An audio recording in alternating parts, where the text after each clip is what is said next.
Vamos a revisar las miopatías inflamatorias, también conocidas como miopatías inflamatorias idiopáticas o miopatías inflamatorias inmunomediadas.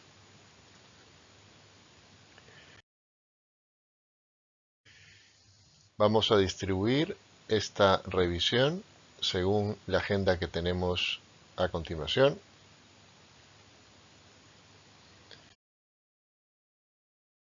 Empezaremos por algunos datos generales y epidemiológicos relacionados con este grupo heterogéneo de enfermedades que por otra parte se consideran raras toda vez que la incidencia global media va de 1 a 19 casos por millón habitante por año.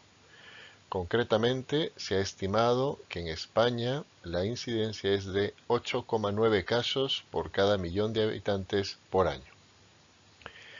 La presentación de esta enfermedad se puede dar a cualquier edad porque, como he comentado previamente, realmente es un grupo heterogéneo de enfermedades cuyo factor común es que tiene naturaleza autoinmune y que la diana de este grupo de enfermedades es la célula muscular estriada.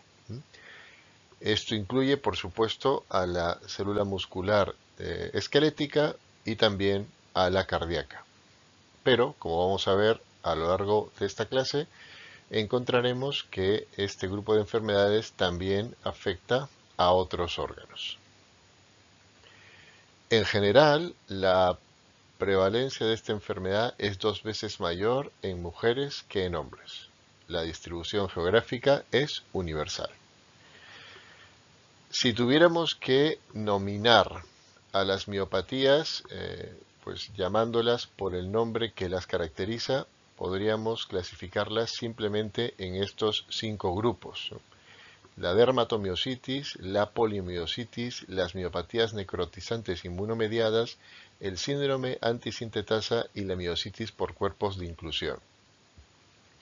De hecho, hasta hace relativamente poco, esta era una clasificación válida y era la que se utilizaba.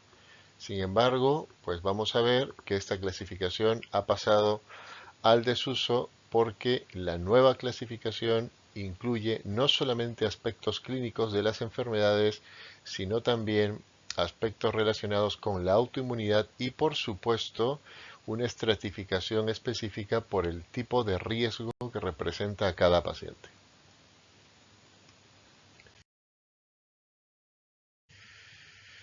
En términos generales, las miopatías inflamatorias se caracterizan por una debilidad muscular que en la mayor parte de las entidades clínicas es proximal. Veremos que hay alguna excepción donde también se va a producir debilidad distal, concretamente a nivel de los flexores de los dedos, pero en su gran mayoría es una debilidad muscular proximal, esto es, en cintura pélvica y en cintura escapular. También hay que comentar que esta debilidad suele ser casi siempre simétrica, pero también vamos a encontrar alguna excepción con manifestaciones proximales asimétricas de la enfermedad.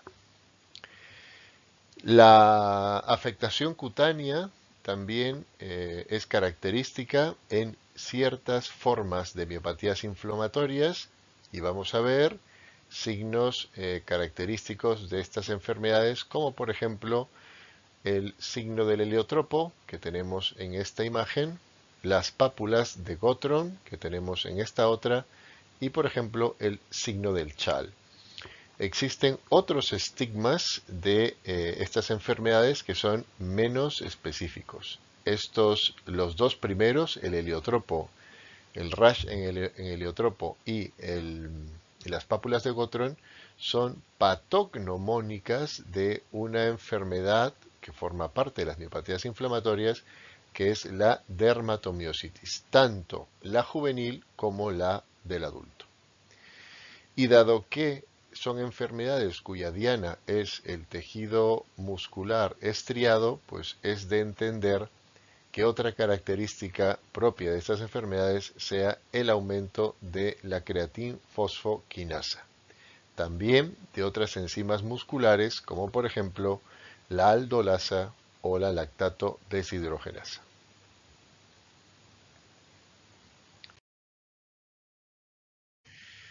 Repasemos brevemente los criterios de clasificación.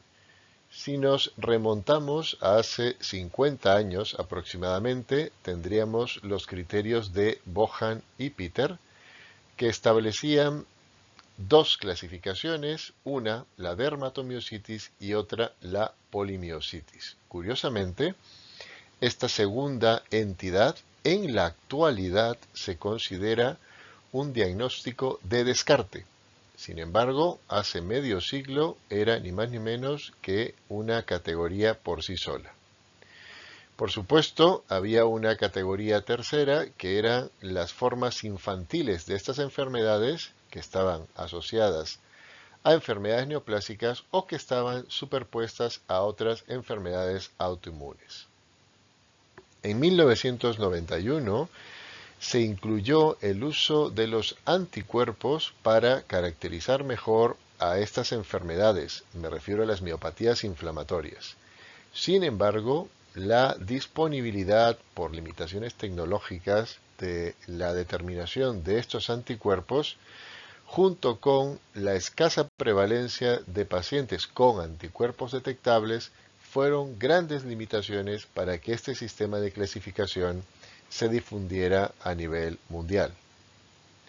En 2017, mucho más recientemente, una colaboración entre EULAR y el Colegio Americano de Reumatología, basándose en una casuística de casi 1000 pacientes con miopatías inflamatorias procedentes de Asia, Europa y el norte de América, y contando con más de 1500 controles, se establecieron nuevos criterios de clasificación. Lamentablemente, algunas entidades clínicas como la miopatía por cuerpos de inclusión esporádica y la miopatía necrotizante inmunomediada, que se definieron posteriormente al 2017, no se incluyen en esta clasificación. Tampoco se incluyeron las determinaciones de anticuerpos como el TIF1 gamma, el anti-MDA5, el anti-SAE, el anti-SRP o el anti-HMGCR y el NXP2. Como vamos a ver, estos anticuerpos, que algunos de ellos ya existían y eran disponibles en 2017, estos anticuerpos nos permiten hacer una estratificación diagnóstica complementaria y además una estratificación del riesgo de cada paciente. Lamentablemente, insisto, estos anticuerpos no se incluyeron porque su determinación no era posible de forma homogénea en los centros que participaron en esta colaboración. Por otro lado, hay que decir que los criterios EULAR-ACR cuentan con el respaldo de las principales sociedades científicas y por lo tanto son los que utilizamos en la actualidad.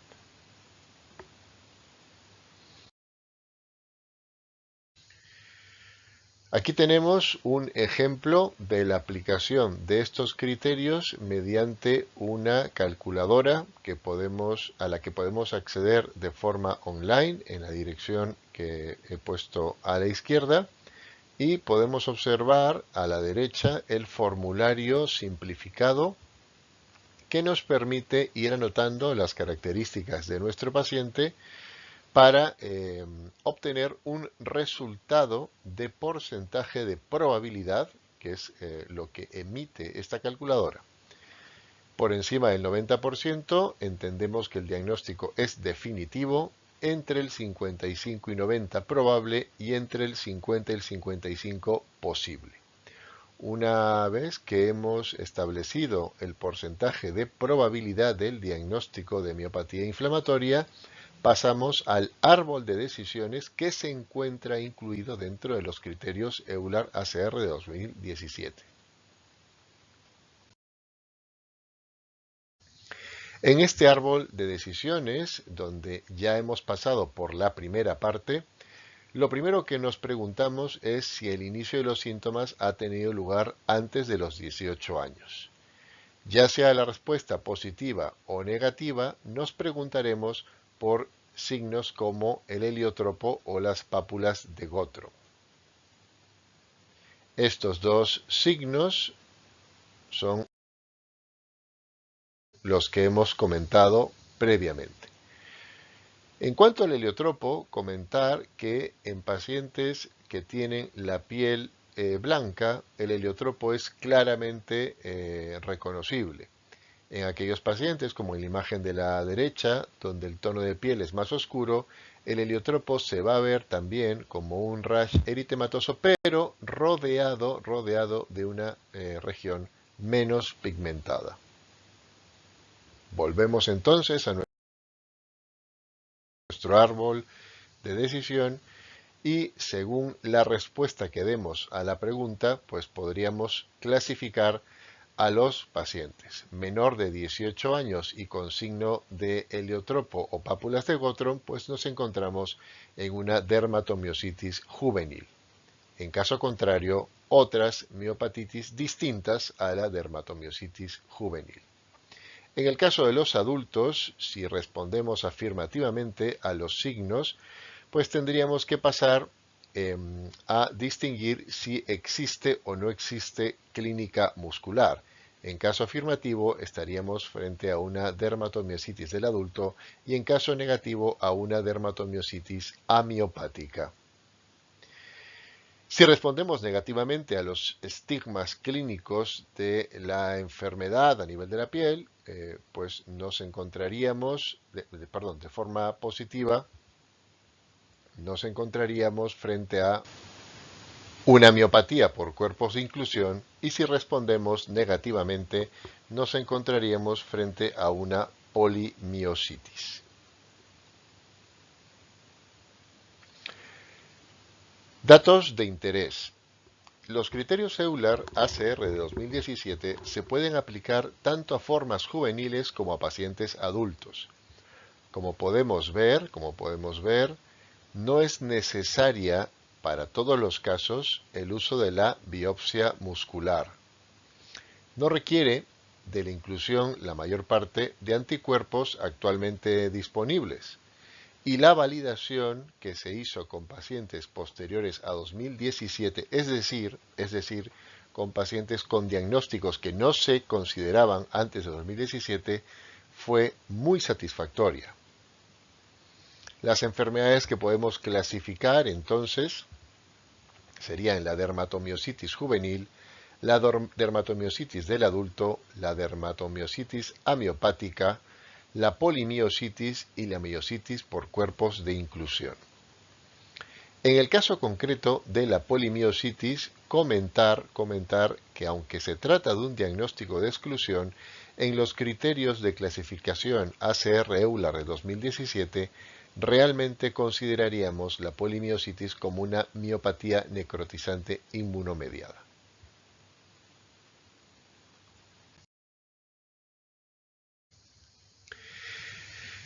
Estos criterios de clasificación no incluyen, por ejemplo, a una entidad específica, la miopatía esporádica por cuerpos de inclusión. Esta entidad tiene un interés mayor, tanto que ha requerido la elaboración de sus propios criterios de clasificación.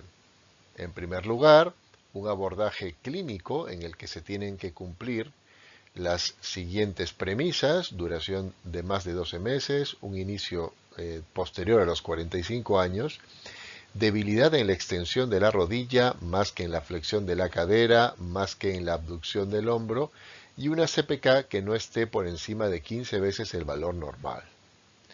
Una vez establecido esto, tendremos que recurrir a los criterios anatomopatológicos que tenemos a continuación. Para establecer un diagnóstico definitivo, deberemos demostrar un infiltrado inflamatorio endomicial, la detección de vacuolas ribeteadas y la acumulación de proteína amiloide o filamentos de 15 a 18 nanómetros de diámetro.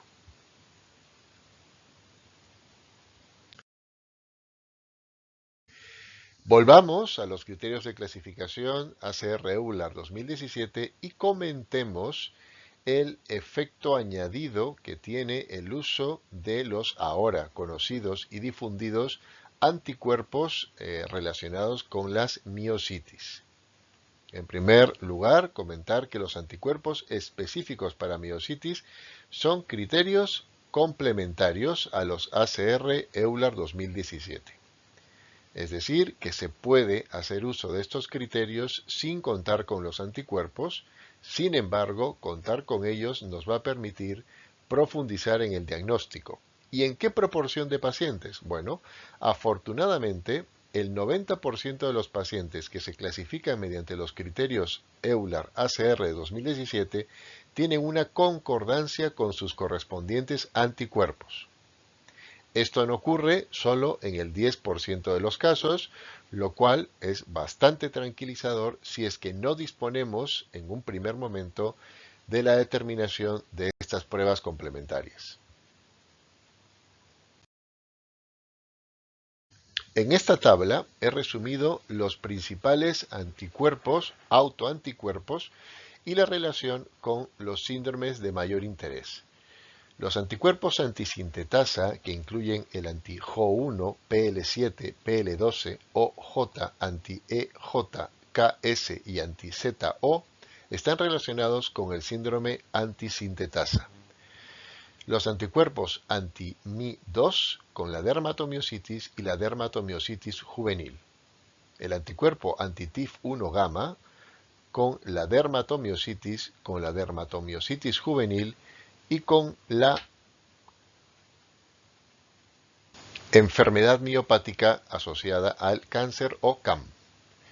El anticuerpo anti-SRP o anticuerpo contra la señal de reconocimiento de partículas, concretamente la 54, 68 y 72, está relacionada con la miopatía necrotizante inmunomediada.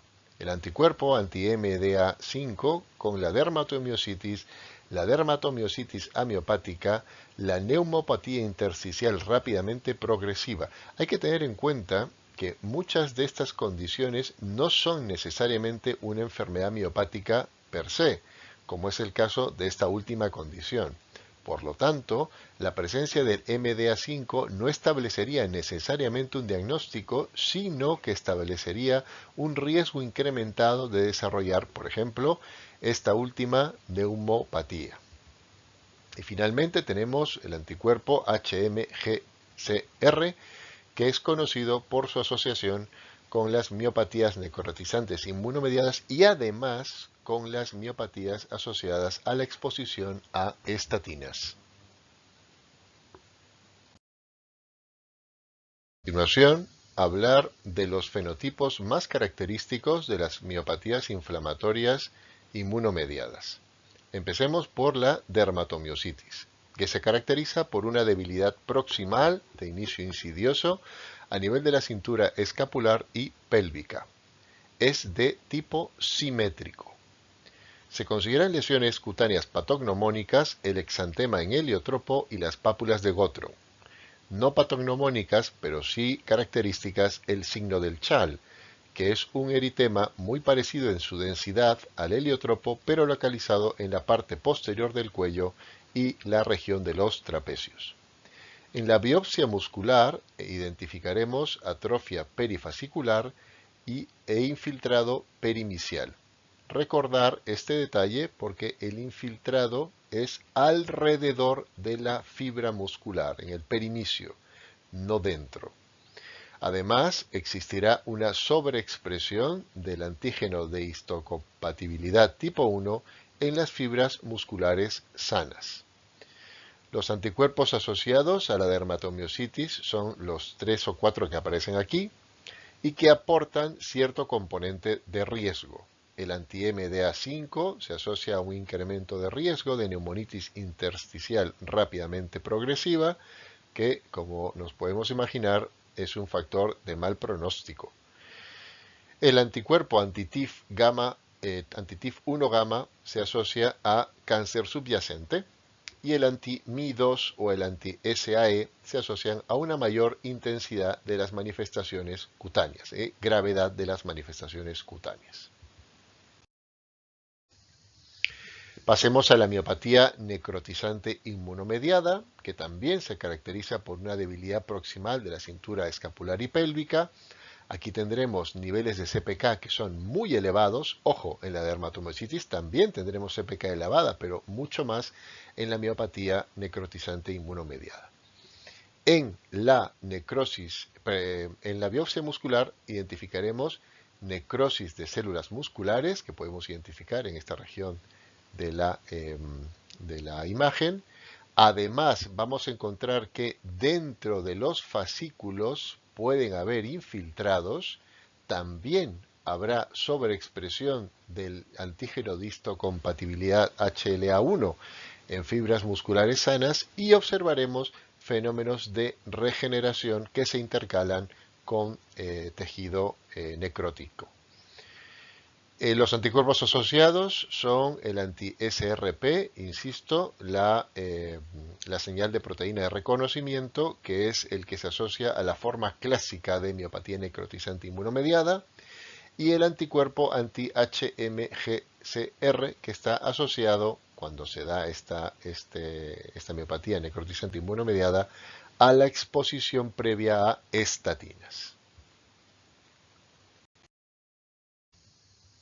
Pasamos al síndrome antisintetasa, que se caracteriza otra vez por una debilidad proximal de la cintura escapular y pélvica, pero cuyos hallazgos característicos no patognomónicos son este hallazgo, que es la mano de mecánico, que se caracteriza por la presencia de un incremento de la rugosidad, curiosamente, de los extremos radiales de los dedos, especialmente segundo y tercero, además de un incremento de grosor de la piel de las manos que da un aspecto pues trabajado de las manos. Además, cursará con neumopatía intersticial, miositis por supuesto, fiebre, fenómeno de Raynaud y ocasionalmente telangiectasias faciales. En la biopsia muscular se identificará atrofia perifascicular, necrosis muscular y sobreexpresión tanto del antígeno de histocompatibilidad tipo 1 como el tipo 2 en las fibras musculares sanas. En general, esta sobreexpresión siempre se va a dar en fibras musculares sanas. Por supuesto, los anticuerpos asociados a este síndrome serán los anticuerpos antisintetasa, que entre otros son el Jo1, el más frecuente de todos, PL7 y PL12, relacionados especialmente con neumopatía intersticial, y los anticuerpos anti-OJ, EJ, anti-KS y anti-ZO.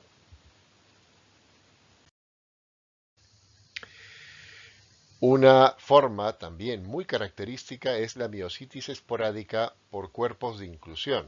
En este caso vemos aquí una distinción respecto a las anteriores, y es que la debilidad proximal de la cintura escapular y pélvica se da de forma asimétrica. Es la forma más prevalente en pacientes mayores de 50 años. Por lo tanto, la clínica sería asimetría proximal de la debilidad, afectación de los flexores de los dedos, otra característica que la distingue del resto de las miopatías, disfagia, atrofia del cuádriceps, que tiene además un signo clínico que se conoce como el cuádriceps en diamante. La tenemos aquí en esta fotografía, y además caídas frecuentes como consecuencia de esa atrofia cuadricipital. En la biopsia muscular encontraremos infiltrado inflamatorio endomicial, no perimicial, sino endomicial dentro de la fibra, sobreexpresión, como hemos visto en otros casos, del antígeno de histocompatibilidad tipo 1, acumulación de proteína amiloide de 15 a 18 nanómetros de diámetro, y la presencia de vacuolas ribeteadas, ¿no? O sea, por lo general, pues estos hallazgos son comunes a las miopatías con cuerpos de inclusión. Los anticuerpos asociados son los anti-CN1A. Y bueno, pues nos quedamos con esta clasificación, esta categoría, que sería la polimiositis, que, como contaba en la diapositiva previa, formaba parte de una categoría independiente en los criterios de Bohan y Peter del 75, y ahora, sin embargo, se considera un diagnóstico de exclusión, ¿no? Es también frecuente en mayores de 50 años. Los hallazgos característicos es una debilidad asimétrica proximal, también disfagia, y algunas veces se asocia a cáncer. En la biopsia, pues encontraremos un infiltrado inflamatorio endomicial y fenómenos de invasión parcial, ¿no? Esto último lo podemos ver en esta lámina, donde vemos que el infiltrado no es homogéneamente intenso en todas las secciones del músculo, sino que se concentra en algunas zonas específicas. Y por otro lado, el infiltrado inflamatorio endomicial, pues lo podemos ver en regiones propias del interior del fascículo, no solamente en la periferia, sino en el interior del fascículo, lo que le da ese nombre de endomicial. La polimiositis no tiene ningún anticuerpo asociado en particular, por lo tanto, pues es el motivo que la convierte en una entidad de más difícil diagnóstico y casi actualmente de exclusión.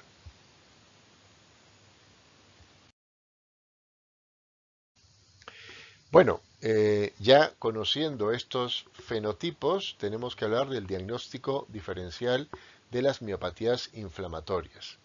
Desde el punto de vista de las endocrinopatías, la más importante es el hipotiroidismo, ¿no? O sea, un paciente que consulte por una debilidad muscular de predominio eh, proximal y simétrico, pues puede tener, entre otras cosas, un hipotiroidismo severo.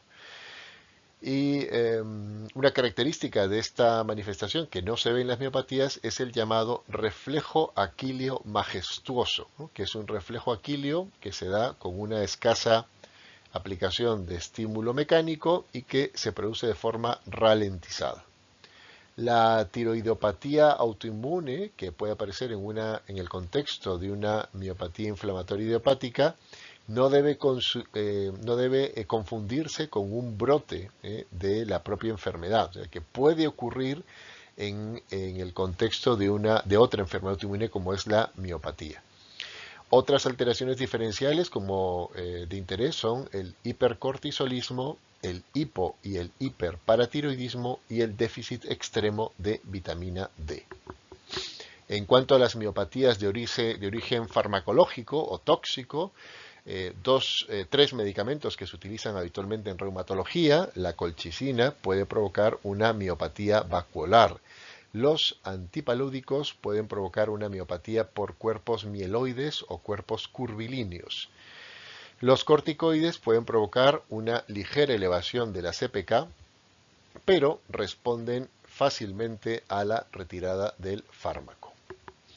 Seguramente estaremos todos familiarizados con la relación que hay entre las estatinas y tres cuadros distinguibles relacionados con las miopatías. Primero, las mialgias como único síntoma, que en la medida de lo posible preferimos no retirar el fármaco. Sin embargo, cuando ya estamos ante debilidad y dolor proximal, pero sin rhabdomiolisis, pues habrá que hacerlo y con ello se conseguirá la normalización de los síntomas.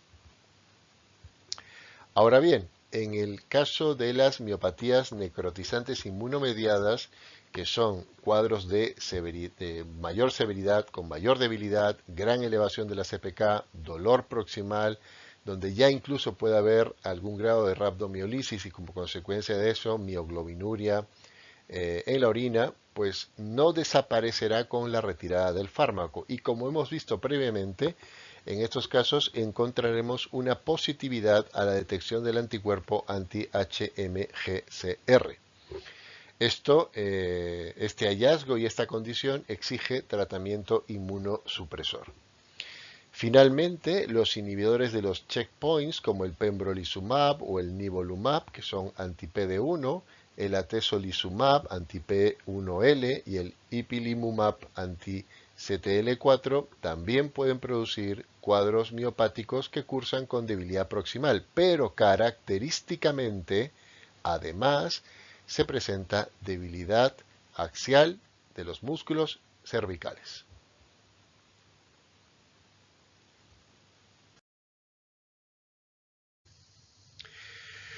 Otros diagnósticos diferenciales son las distrofias de cinturas. Estamos hablando de enfermedades de tipo hereditarias, pero que tienen manifestación tardía, el LGMD por Limb Girdle Muscles Dystrophy, que se pueden confundir con el cuadro clínico de la polimiositis.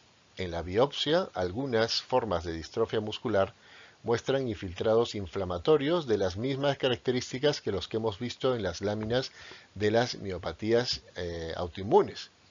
La mutación más característica por su expresión clínica es la de la disferina, LGMD2B, que clínicamente se parece a la polimiositis, es decir, mayor de 50 años, debilidad simétrica de cintura pélvica y escapular de tipo proximal. Interesante comentar que en las distrofias de cintura, los corticoides, en lugar de mejorar, empeoran la clínica. Y también reconocer que también se puede apreciar el signo que hemos visto previamente de cuádriceps en diamante. En cuanto a las miopatías metabólicas, hay que decir que 2/3 de los pacientes tienen manifestaciones tempranas y que en la primera década de la vida pueden experimentar mioglobinuria o rhabdomiólisis por esfuerzos deportivos, mientras que en 1/3 de los pacientes se presenta a partir de la edad adulta. Y se produce un fenómeno muy llamativo que se llama el fenómeno del segundo aliento. Por razones que todavía no son conocidas, este fenómeno lo que produce es una mejoría del rendimiento muscular después de haber realizado un primer ejercicio aeróbico. Las enfermedades que producen estas miopatías son la glucogenosis número 5 o enfermedad de McArdle o déficit de la miofosforilasa y la enfermedad de Pompe o déficit de maltasa.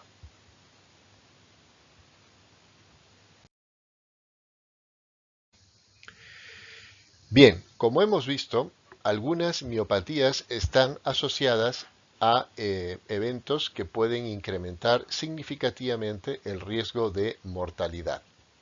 En general, aunque son enfermedades poco prevalentes, este riesgo está incrementado en todos los pacientes.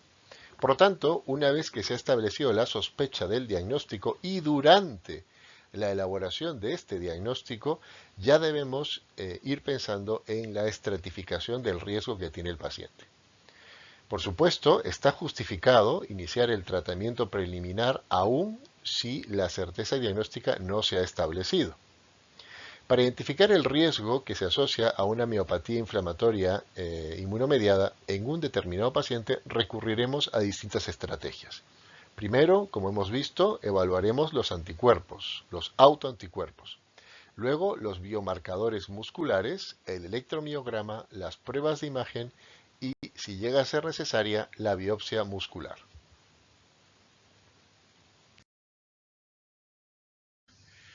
Empecemos por la evaluación de anticuerpos.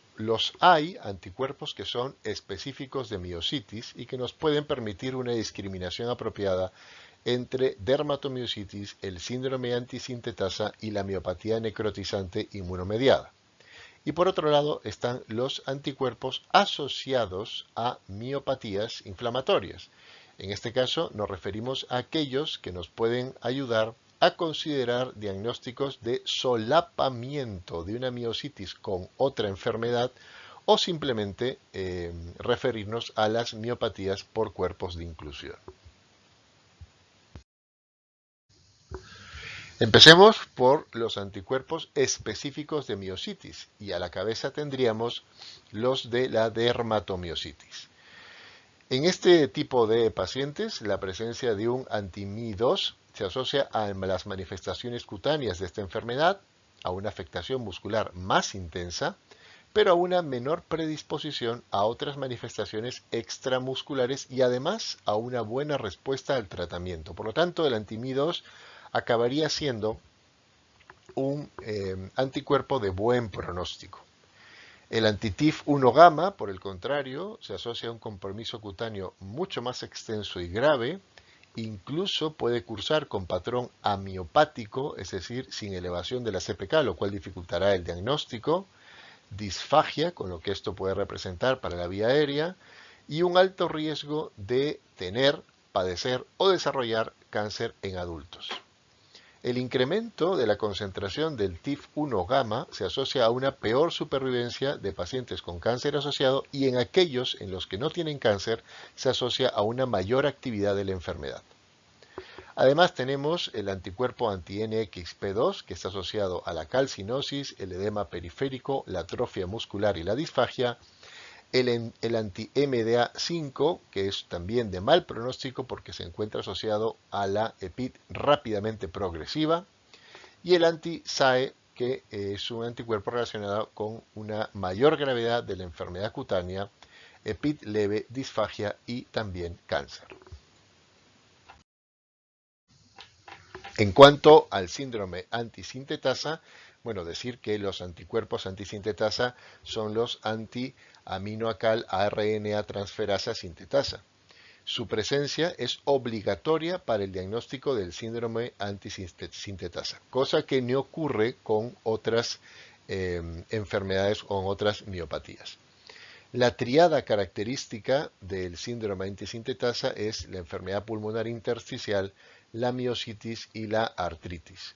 Quiero detenerme aquí para señalar que en esta revisión, cuando me refiero a enfermedad pulmonar intersticial, me refiero a enfermedad pulmonar intersticial difusa. Otros hallazgos de interés y que son característicos, aunque no definitivos, del síndrome antisintetasa son la mano de mecánico, el fenómeno de Raynaud, la fiebre, el exantema, que además recuerda la dermatomiositis, y los anticuerpos que nos van a guiar a este diagnóstico pues son varios, de los cuales 3 tenemos a continuación. El más frecuente de todos, hasta en un 30% de estos pacientes, es el anti-Jo1, que se asocia a miositis y artritis, pero a una enfermedad pulmonar menos grave. En cambio, el PL7 y el PL12 se asocian a una enfermedad pulmonar más grave. Pasamos a la miositis necrotizante inmunomediada y a la cabeza tendríamos al anticuerpo HMGCR que se asocia al uso de estatinas y cuyo título correlaciona con la debilidad muscular y también con la concentración de creatinfosfoquinasa en el suero. El anti-SRP es un anticuerpo de muy mal pronóstico asociado a una afectación grave, rápidamente progresiva y a una mala respuesta al tratamiento. Además, cursa con disfagia, miocarditis y enfermedad pulmonar intersticial. Su título también se asocia a debilidad y a la concentración de CPK. Ahora, si tenemos una miositis necrotizante inmunomediada en la que no encontramos anticuerpos, le llamamos seronegativa. Esta está asociada a malignidad. Puede aparecer en la esclerosis sistémica con más actividad extramuscular que en las miopatías necrotizantes inmunomediadas que tienen anticuerpos o seropositivas. Ahora pasemos a los anticuerpos asociados a miositis, es decir, no los específicos, sino los que son asociados. En el caso de la miositis por cuerpos de inclusión, tenemos el anti-CN1A, que se asocia a miopatías por cuerpos de inclusión, pero también al lupus eritematoso sistémico y al síndrome de Sjögren primario. Estamos hablando de adultos de más de 50 años con una debilidad asimétrica, curso insidioso, disfagia y refractariedad a los tratamientos. Clínicamente se puede solapar la miopatía por cuerpos de inclusión con aquellas dos enfermedades que comparten el anticuerpo, como serían el lupus eritematoso sistémico y el síndrome de Sjögren, y además con la artritis reumatoide, con la cual no comparte anticuerpo. Por otro lado tenemos el anti-FHL1 que está presente hasta en el 25% de todas las miopatías inflamatorias, por lo que no se considera específico, especialmente, eso sí, en las pacientes con miopatías por cuerpos de inclusión, aunque también en la polimiositis seronegativa, que como hemos visto es la más prevalente de las polimiositis, que no tiene anticuerpo. Además, se asocia a disfagia, vasculitis, pobre pronóstico general y atrofia muscular. Y finalmente, pasemos a los anticuerpos en los que se produce un síndrome, mejor dicho, que se relacionan con un síndrome de solapamiento que incluye a las miopatías. Empezamos con el anti-PMSCL, que es el que le da el nombre a una enfermedad peculiar llamada escleromiositis, que sería un paciente con manifestaciones cutáneas o musculares de miopatía inflamatoria y al mismo tiempo de esclerosis sistémica. Puede ser una o la otra o ambas enfermedades. Cuando se producen las dos es que hablamos de la escleromiositis. El anti-Q, que es una miositis leve asociada a esclerodermia, el anti-U1-RNP, que es una miositis asociada a la enfermedad mixta del tejido conectivo, el anti-RUP-BL1 y el anti-RUP-BL2, que es una miositis asociada a esclerodermia, cuya disponibilidad es limitada a nivel mundial todavía y por lo tanto no se utiliza de forma extensa, y el anti-RO, un viejo conocido del síndrome de Sjögren primario y que también se asocia a miositis. Eso sí, implica también mayor gravedad de la enfermedad muscular y mayor gravedad de la enfermedad pulmonar intersticial.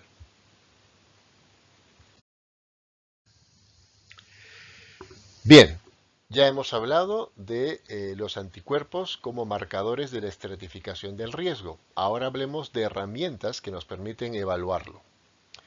En cuanto a los biomarcadores, la CPK es el marcador más sensible y el más específico. Es verdad que se puede incrementar en otros procesos como los politraumatismos, el ejercicio físico o incluso algunas alteraciones metabólicas. También el ayuno prolongado.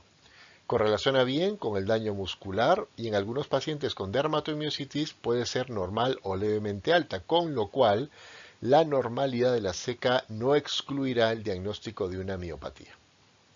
La aldolasa, una enzima más específica pero menos sensible, rara vez se encuentra elevada si es que la CPK se mantiene normal.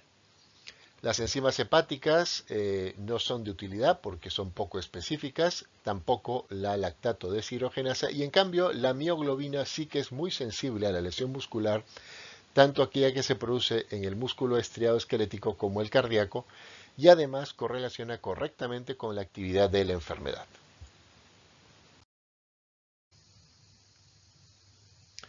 El electromiograma es otra herramienta que permite la evaluación de la actividad y permite el estudio de la conducción eléctrica a través de la fibra muscular. No es una prueba específica de las miopatías, ya que se utiliza en muchas patologías. Puede ser normal, dependiendo de la escasa severidad del cuadro, cuando es muy temprano o cuando estamos analizando un vientre muscular que no está afectado por la enfermedad.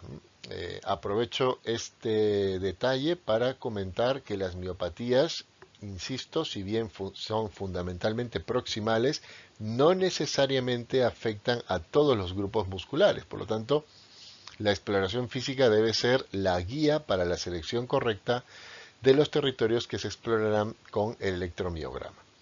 En las fases iniciales de una miopatía inflamatoria, los potenciales de la unidad motora serán de baja amplitud de corta duración, lo que se conoce como patrón miopático, mientras que en formas subagudas o crónicas la amplitud ya no será tan reducida, sino que se intercalará con amplitudes normales e incluso con duraciones normales. A esto se le conoce como patrón mixto.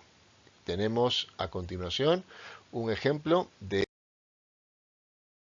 este patrón. Podemos ver en principio una señal de amplitud normal y de duración correcta, y aquí tenemos dos ejemplos de duración corta y amplitud reducida, lo cual traduce, ya que es el mismo paciente, se traduce en un patrón mixto, es decir, una enfermedad muscular inflamatoria subaguda o crónica.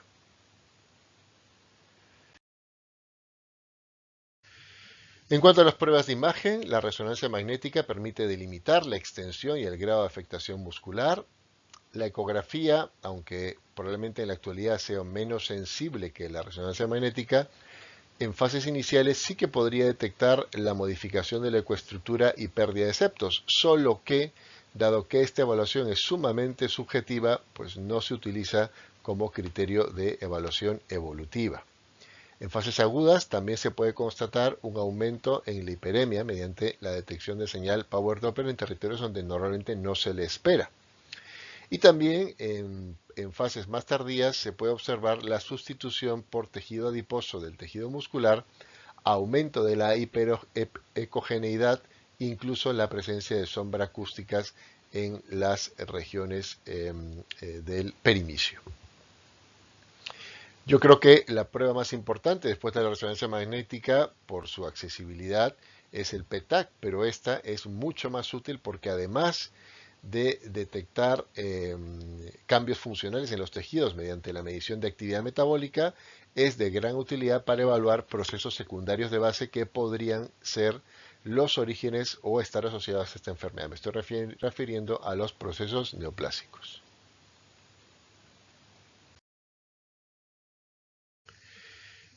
La biopsia, cuando se llega a ella, pues suele ser la herramienta definitiva. Tiene utilidad en el diagnóstico diferencial y en el diagnóstico específico. Debe realizarse en la medida de lo posible antes de la exposición a los tratamientos, ya que pueden modificar los resultados. Para optimizar el rendimiento de una biopsia se debe elegir la región más apropiada en función del electromiograma o de las pruebas de imagen.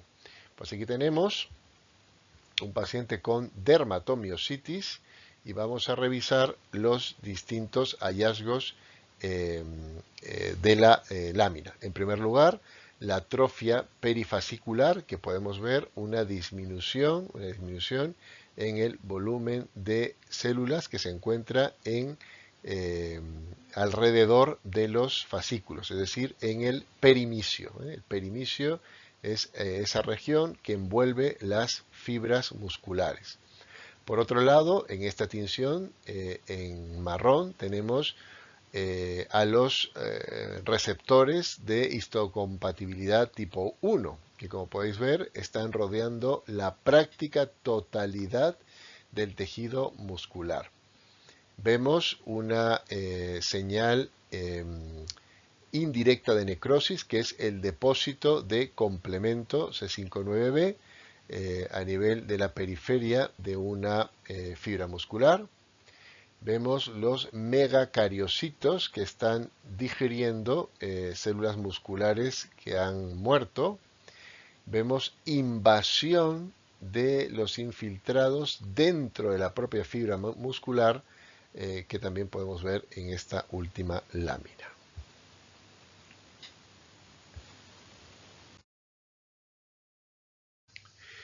Bien, ahora pasemos a las medidas de resultado o de seguimiento, ¿no? Pues para eso tenemos algunos elementos muy sencillos y muy simples, como pueden ser, por ejemplo, el estado de evaluación analógica visual realizada por el médico, que va de 0 a 10, cuanto más bajo, mejor.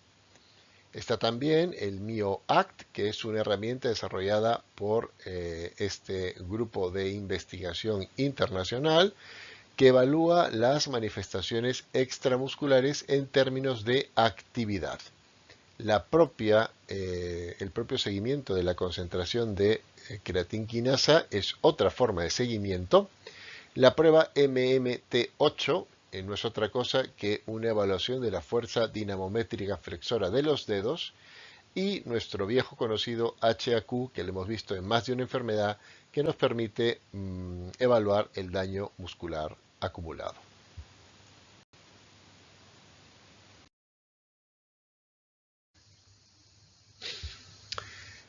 Aquí tenemos manifestaciones de mal pronóstico también elaboradas por este grupo de investigación y que pues nos deben hacer saltar las alarmas, ¿no? En principio, una debilidad grave desde la condición diagnóstica, disfagia y afectación cardíaca, calcinosis, enfermedad pulmonar intersticial. Concretamente, las dos más frecuentes serían la intersticial usual y la intersticial usual y además organizada.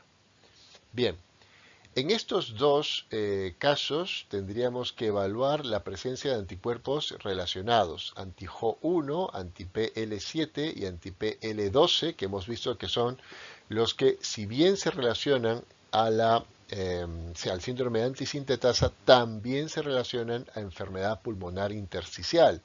Y habíamos visto que el PL7 y el PL12 son de muy mal pronóstico. Bueno, pues además se identifican dentro de la categoría de enfermedad pulmonar intersticial otros factores añadidos de peor pronóstico que son la edad, cuanto más mayor el paciente peor, el sexo masculino, un diagnóstico tardío, la CPK o aldolasa normal, sería de mal pronóstico, una enfermedad pulmonar intersticial rápidamente progresiva, es decir, con cambio en menos de 3 meses, un volumen forzado, una capacidad forzada disminuida y la presencia de anticuerpos anti-MDA5 que hemos visto que de forma independiente ya están asociados a mal pronóstico.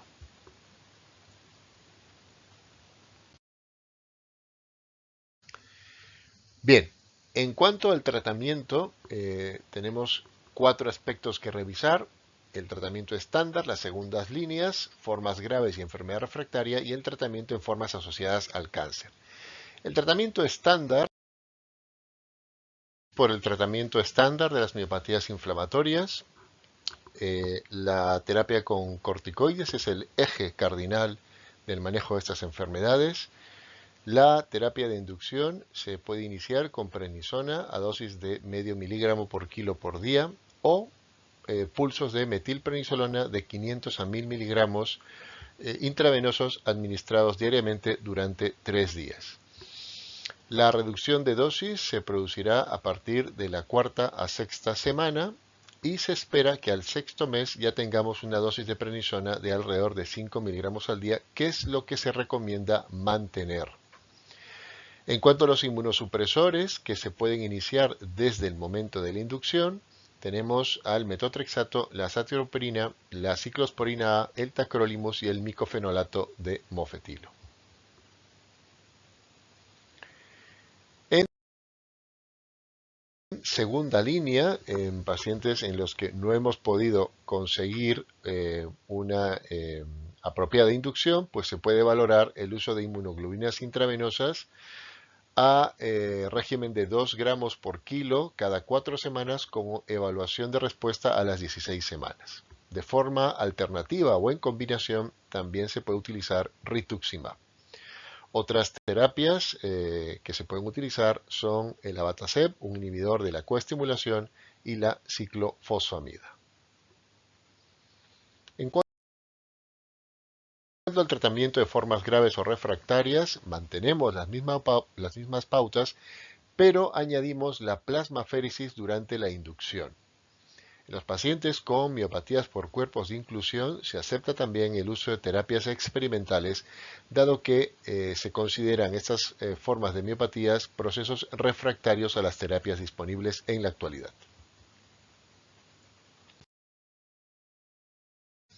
Y finalmente, en el tratamiento de las miopatías asociadas al cáncer, pues mantenemos las mismas pautas. Por supuesto, el tratamiento del cáncer de fondo, evitaremos los inhibidores de la calcineurina y de la coestimulación por razones obvias, ya que estas perjudicarían los efectos de la quimioterapia, y trataremos de utilizar fármacos antimetabolito. Están recomendados también el uso de rituximab e inmunoglobulinas como segunda línea.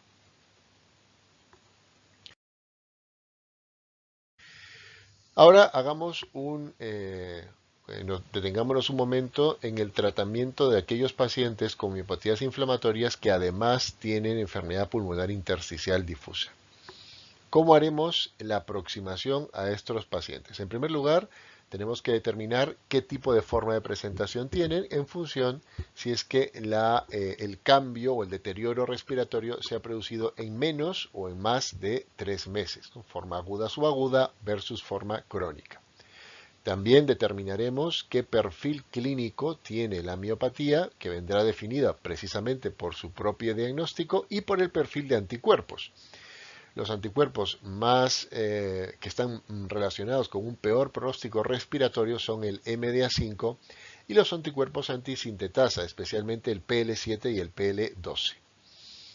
Y en cuanto a criterios estrictamente de gravedad, más allá de los anticuerpos, pues obviamente los parámetros de función pulmonar, la extensión de la afectación pulmonar medida por TACAR, el grado de hipoxemia, a mayor edad peor, la elevación de concentraciones de proteína C reactiva y la concentración en el lavado bronquialveolar de la glicoproteína mucinosa KL6, que traduce un daño alveolar directo.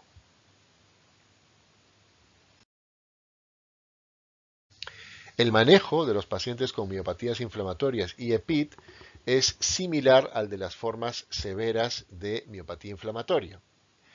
Elegiremos una pauta de inducción con pulsos de metilprednisolona y además asociaremos inmunosupresión con tacrolimus o ciclosporina A. La pauta de mantenimiento seguirá el mismo manejo estándar. En segunda línea, o siempre que la evolución sea rápidamente progresiva, tendremos a la ciclofosfamida intravenosa como alternativa. Si no se pueden utilizar los anticalcinurínicos por cualquier causa, son de utilidad el rituximab, el micofenolato o el tofacitinib, un inhibidor de la JAK1 y JAK3.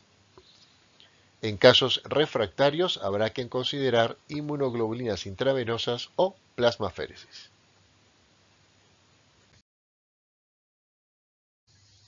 Y ahora hablemos de dos síndromes de especial interés por sus características clínicas. Ya lo hemos mencionado a lo largo de esta revisión, uno de ellos es el síndrome antisintetasa.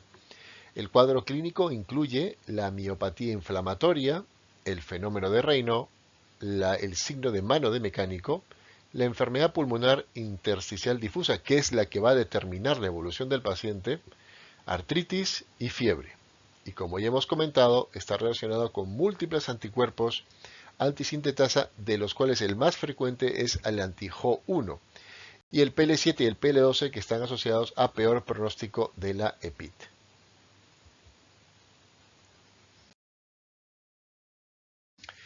También comentemos el síndrome anti-MDA5.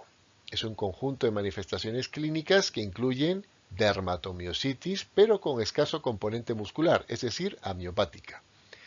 Enfermedad pulmonar intersticial difusa rápidamente progresiva, lesiones cutáneas propias de la dermatomiositis, heliotropo, pápulas de Gottron, úlceras cutáneas, nódulos palmares, calcinosis, mano de mecánico. Está relacionado con los anticuerpos MDA5, el gen 5 de la diferenciación del melanoma, y se considera una enfermedad de muy mal pronóstico respiratorio.